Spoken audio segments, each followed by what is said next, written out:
Good morning, sir. You're Jesus Ibarra. Yes, ma'am. And this is 23 DCCR 2253. Mr. Ibarra's case is set for trial to begin with jury selection next Monday. And what is the announcement? We'll be ready, Your Honor. Right.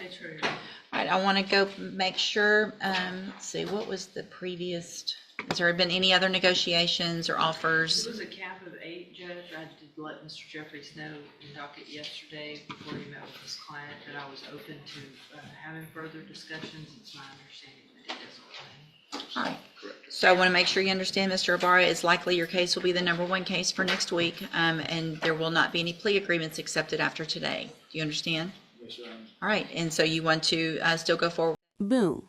There it is. After today, no more plea bargains. This is what lawyers call a plea cutoff. Translation, from this point forward, it's jury or bust. Quick question for you. Would you gamble with a jury or lock in a safer deal? Get that done as soon as it's numbered after docket. We'll get you protection so that you're here, since your client is it anything older or a No, kid ma'am. case or anything like that up there? Okay. All right. Then we'll make sure and take care of that so that you're good for next week. Thank you, Your Honor. Thank you. So just make a note to get that.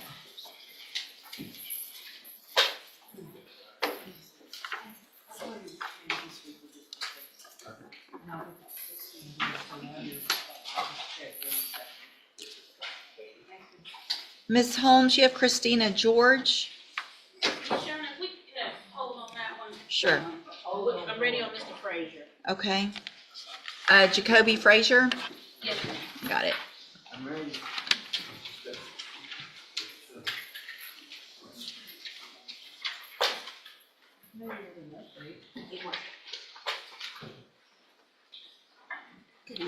Good morning. Thank you, ma'am.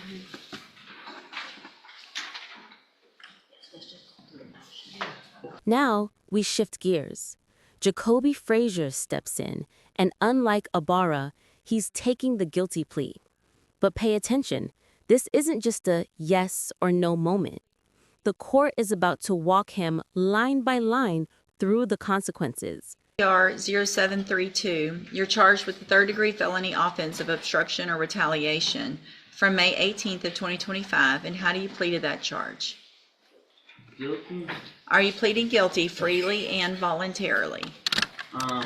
Freely? Okay, did anybody force you to plead guilty? Uh-uh. All right.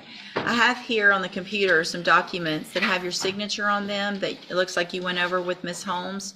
Did she explain those documents to you before you signed them? Yes, ma'am. And do you understand those documents? Yes, ma'am. And do you understand, if I follow the agreement that you made with the district attorney, that you'll be waiving or giving up any right to appeal? Yes, ma'am. And it looks like the agreement that you've reached is for a 4-year deferred probation. With 5. There's 4-year probation and then a $500 fine. Does that sound right? Yes, ma'am. And you understand, as long as I follow that agreement, you can't change your mind later, Yes, ma'am. okay? And are you a U.S. citizen? Yeah. Okay. State tenders number 1. No objection. It's admitted. Any evidence that Mr. Frazier is not competent? No, Your Honor. All right, sir, I'm going to find that you entered your plea of guilty freely and voluntarily. Find that you're mentally competent and you understand the nature and the consequences of your plea. Find sufficient evidence to find you guilty, but I'm going to reset your case so the probation department can do a pre-sentence report. That'll give us more information about you and your case, and then we'll come back later for sentencing. Ms. Malfino, what is the state's? I have no Position. objection, Judge. He has one misdemeanor evading. I think the PSI will probably come back and show us all maybe some specialized caseload. that Sure. deal with him. So, Mr. Frazier, if I reduce your bond, where would you go live? 6655 Al Street in Groves, Texas. Who do you live with there? My grandma and uncle. Okay, so It's here, Actually, grandma owns a house, but she stays there most of the time. okay. So do you have transportation to go to probation Yeah, I and have things this like lady that? named Miss Charlie. See that? The judge digging into where he lives and how he'll get to probation isn't small talk.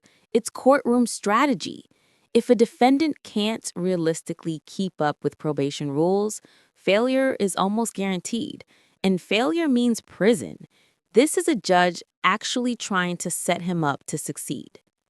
invested for that interview, so I'm probably going to leave everything the way it is so that we have a good plan in place with that pre-sentence report, and then that way hopefully there won't be any issues and we'll have all the rules in place. Okay, so I'm going to leave everything the way it is now. We'll see you back here in just a few weeks, and then at that point you'll get out and be on probation. Okay, all right, go back with the bailiff.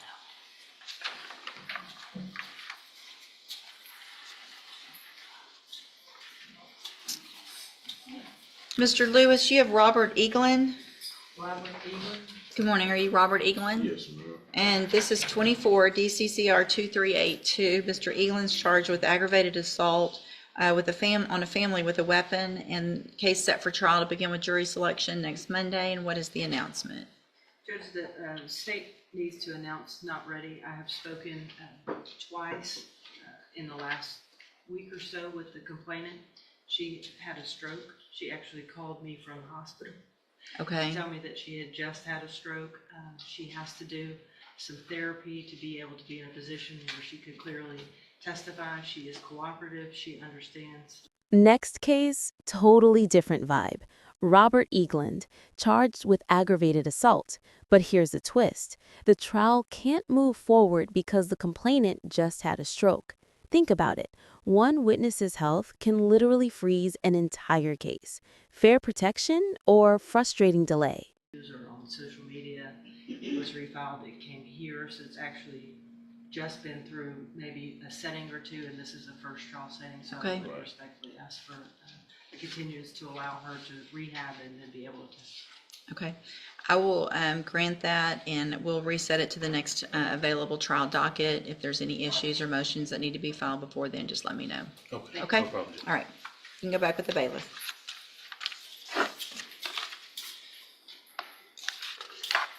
Mr. Rojas, you have Marco Gomez. Yeah, I don't know if we need him, I'm just gonna be asking for a reset. Okay. Yeah, issues with the video. Why is this one so old? He got deported at one point and Okay, thought so it'd be a good idea to come back.